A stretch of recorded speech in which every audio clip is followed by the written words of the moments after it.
Fire is needed by the newcomer whose knees are frozen numb. Food and clothing a man needs who is fared across the fells. That's straight out of the Viking Havamal, over 700 years old. And let me tell you, they weren't kidding. In the frozen north, one slip up in winter didn't just mean a rough night, it meant you were cold as the grave by morning. The Vikings had no furnaces, no heated blankets, no gadgets to bail them out. What they had were tricks clever, tested, tough as nails. They crammed into longhouses with their animals, turning body heat into a kind of medieval central heating. They stuffed grass into their shoes because dry feet mean warm feet. And out there, warm feet were worth their weight in gold. And yes, they even used stone saunas, literally recharging their bodies before heading back into the storm. Stick around because we're about to uncover 7 Viking winter survival tricks that still beat modern tech hands down. Picture this. A Viking longhouse in the middle of winter, snow piled high outside, wind howling like a wolf. Inside, it's dark, smoky, and packed tighter than a subway train at rush hour. You've got an entire family, grandparents, parents, kids, and right next to them, their cows, goats, and sheep. Everyone under one roof, living elbow to elbow. Sounds miserable, right? But here's the genius. All those warm bodies added up. Humans give off heat, animals give off even more. Put them together in a space with thick wooden walls and a turf-covered roof, and suddenly you've got a medieval version of central heating. It wasn't pretty, it wasn't glamorous, but it worked. And when the temperature outside was cold enough to freeze water solid, that heat recycling could be the difference between life and death. Now, sure, it meant your living room smelled like a barn, and your bedtime soundtrack was mooing, bleating and snoring all at once. But to the Vikings, comfort wasn't the point, survival was. And here's the kicker. Modern science calls this heat recycling. We pay engineers to design systems that capture wasted heat from machines and buildings.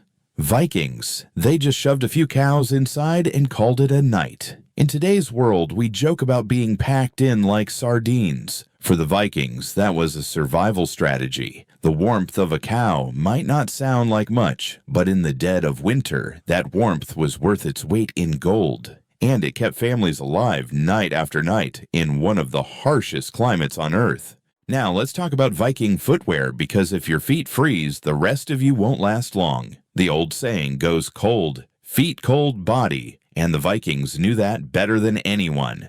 Here's the trick. Inside their leather shoes, they stuffed a special dried grass called senegrace. Not just any grass, you had to pick it from wet meadows, dry it carefully, and then twist it into soft bundles. That grass acted like insulation, trapping warm air around the foot. Even better, it wicked away sweat, keeping the foot dry. And when you're trudging through snow, all day dry, feet mean warm feet. Archaeologists in Norway and Greenland have actually found Viking shoes with the grass still inside 1,000 years later. It's not theory, it's hard evidence. And here's the wild part. Modern hiking boots do the same thing with fancy Gore-Tex liners and moisture-wicking socks. Vikings, they just grabbed grass. Imagine it.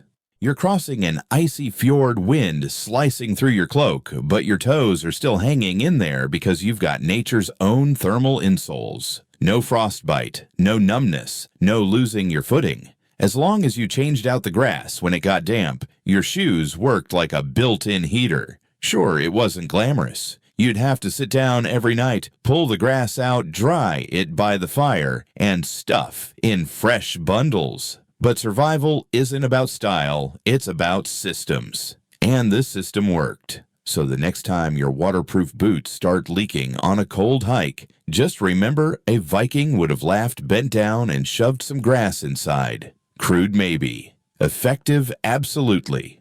That humble meadow grass was worth its weight in gold. Step inside a Viking longhouse in the dead of winter, and the first thing that hits you isn't the warmth, it's the smoke. No chimneys, no vents, just a fire pit dug straight into the center of the floor. The flames flicker low, and the smoke curls upward, filling the rafters, stinging your eyes, making your lungs ache. It wasn't cozy by modern standards, but for the Vikings, this was survival. Here's why it worked. The smoke didn't just escape, it lingered. Those thick wooden beams and turf roofs trapped the hot air, holding onto every ounce of heat. The smoke itself helped too. It slowed down. Heat loss kept dampness from creeping in, and even acted like a preservative. Meat and fish hung from the beams above, slowly drying and smoking in that haze. Dinner and heating system, two birds with one stone. Sure, the place reeked. Your clothes would smell like a campfire every single day, and your eyes watered constantly. But when the wind outside was sharp enough to cut through bone, that smoky haze inside was the difference between life and death. It kept the family warm, it kept the food safe, and it kept the Longhouse standing through brutal northern winters. Modern people complain about a little smoke from a fireplace.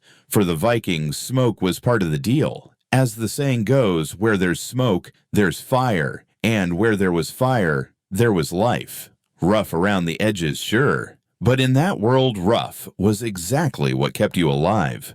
Now, here's one you probably didn't expect: the Vikings had saunas. Yeah, you heard that right, stone bathhouses heated with wood fires known as stofa. In the middle of a brutal northern winter, these weren't just for washing off the day's dirt. They were survival tools. You'd heat up stones with a roaring fire splash water over them, and suddenly, the whole room filled with steam. Step inside, and within minutes, you were sweating bullets hotter than a summer day.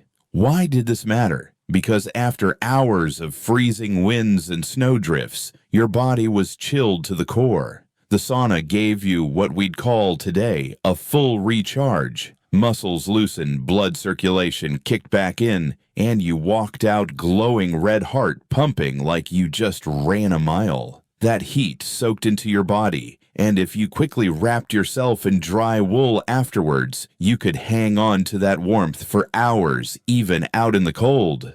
And talk about multi-purpose. The sauna was also where you could cure sickness, give birth, or just get a second wind before going back into the storm. Think of it as a survival spa, rough around the edges, sure but life-saving all the same. Today, people pay top dollar for luxury saunas at gyms and spas.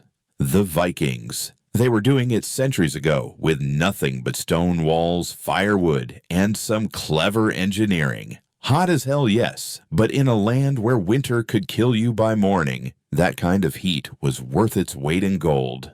Here's where the Vikings get downright clever. Forget electric blankets, forget hot water bottles, they had heated stones. The method was simple but brilliant. Take a big round stone or a soapstone cooking pot, bury it in the coals until it's blazing hot, then wrap it in cloth or fur and set it by your feet in bed. That stone didn't just cool off in a minute. It held the heat all night long, radiating warmth slowly like a natural space heater. Think about it. You're lying in a drafty longhouse, snow piling against the walls, and instead of shivering till dawn, you've got a rock that stays hot till morning. No frostbite, no frozen toes, just steady, comforting warmth.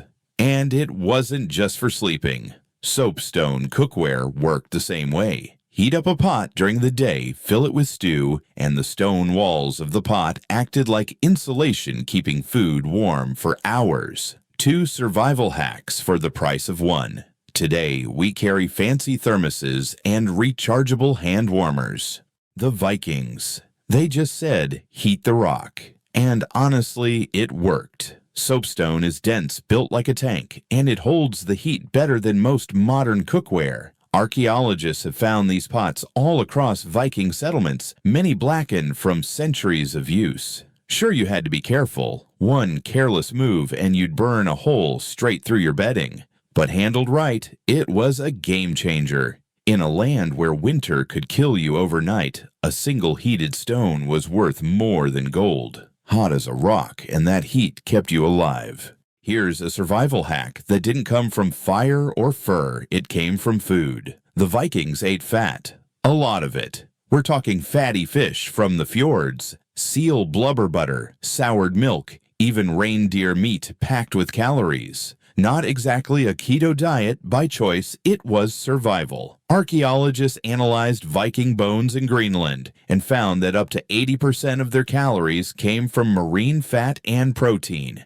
That's not rumor, that's hard science written right into their skeletons. Why fat? Because fat is slow-burning fuel. Carbs give you a quick spark, but fat is like throwing a log on the fire. It burns steady and long. When you're out in freezing winds, hauling wood, or rowing a longship, that steady burn kept your inner furnace going. Vikings didn't just warm themselves with fires in the Longhouse, they carried a fire inside, fueled by every bite of seal or salmon.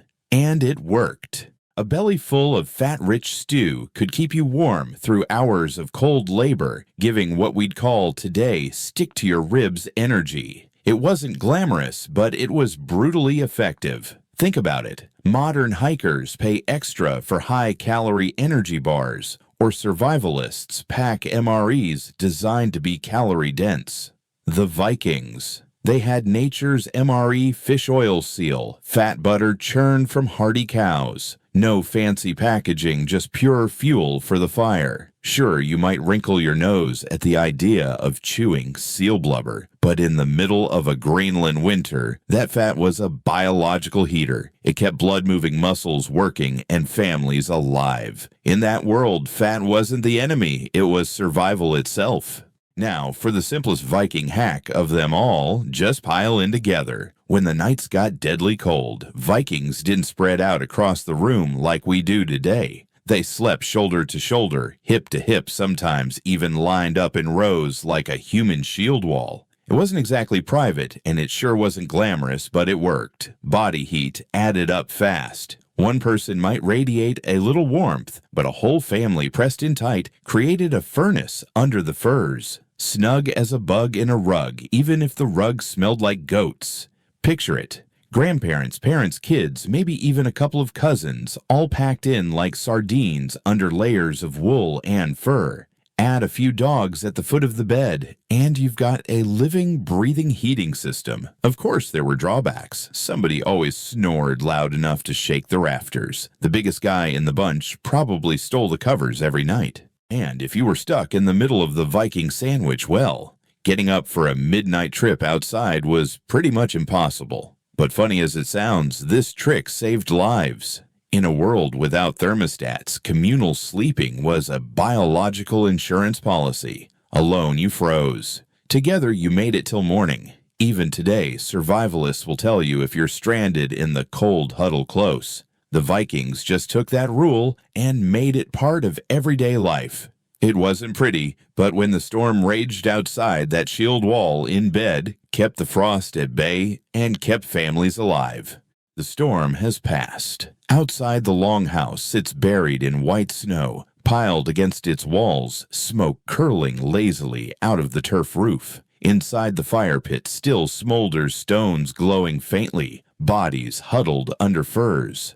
Another night survived. This was the Viking reality. No furnaces, no space heaters, no thermostat to nudge up when the chill set in. They had only their wits and a set of tricks hammered out through centuries of trial and error. Heated stones, smoky rafters, shoes stuffed with grass meals heavy with fat, and bodies packed together like a living shield wall. Rough, absolutely, but effective enough to stand the test of time. And here's the thought to take with you. Maybe survival isn't about how advanced your gadgets are. Maybe it's about how tough you are and how clever your systems are when the chips are down. The Vikings weren't waiting for comfort. They were fighting for dawn one night at a time.